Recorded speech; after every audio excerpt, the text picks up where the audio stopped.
आज का सवाल फ्रिक्शन के बारे में है। हम फ्रिक्शन डिफाइन करेंगे, फिर समझेंगे कि इससे नेसेसरी इविल क्यों बोलते हैं, और फाइनली एग्जाम्पल्स देखेंगे जहां फ्रिक्शन हेल्पफुल है और जहां हार्मफुल। चलिए एक सिंपल डायग्राम इमेजिन करते हैं ताकि रिलेशनशिप क्लियरली दिख जाए कि मोशन के ऑपोजिट डायरेक्शन में फ्रिक्शन का फोर्स कैसे एक्ट करता है। सबसे पहले डेफिनेशन। फ्रिक्शन बेसिकली वो फोर्स है जो दो सरफेसेस के कांटेक्ट में होने पर रिलेटिव मोशन को अपोज करता है। मतलब अगर एक सरफेस दूसरे के ऊपर स्लाइड करना चाहता है, फ्रिक्शन उस स्लाइडिंग को रेजिस्ट करता है। इसलिए हम फ्रिक्शन को हमेशा मोशन के ऑपोजिट डायरेक्शन में सोचते हैं। अब नेसेसरी इविल वाली लाइन समझते हैं। फ्रिक्शन नेसेसरी इसलिए है क्योंकि बिना फ्रिक्शन के हम चल भी नहीं पाएंगे, चीजें ग्रिप नहीं कर पाएंगे और कंट्रोल जीरो हो जाएगा।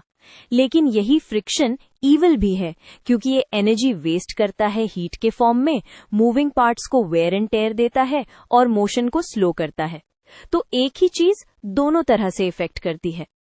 चलिए पहले यूजफुल एग्जाम्पल सोचिए। अगर फ्रिक्शन ना हो तो शूज और ग्राउंड के बीच ग्रिप ही नहीं होगी और हम स्लिप करते रहेंगे। इसी आइडिया से टायर्स रोड को ग्रिप करते हैं, ब्रेक्स फ्रिक्शन से ही गाड़ी को रोकते हैं, और राइटिंग में पेन या पेंसिल पेपर पर मार्क फ्रिक्शन की वजह से ही बना पाती है। मैच स्टिक भी फ्रिक्शन से ही जलती है। अब हार्मफुल साइड के बारे में समझते हैं। फ्रिक्शन मशीन्स के पार्ट्स को रब करके हीट प्रोड्यूस करता है। इससे एफिशिएंसी कम होती है। गियर्स, बेयरिंग्स और इंजन पार्ट्स ग्रेजुअली घिस जाते हैं, यानी वेयर एंड टेयर होता है। व्हीकल्स को मूव करने के लिए ज्यादा एनर्जी चाहिए होती है क्योंकि फ्रिक्शन मोशन को अपोज करता है। कभी कभी शूज के सोल्स या रोप्स भी फ्रिक्शन से जल्दी घिस जाते हैं। तो समरी ये है कि फ्रिक्शन मोशन को अपोज करता है। हमें कंट्रोल और ग्रिप देने के लिए ये जरूरी है, लेकिन एनर्जी लॉस और डैमेज की वजह से प्रॉब्लम भी बन जाता है।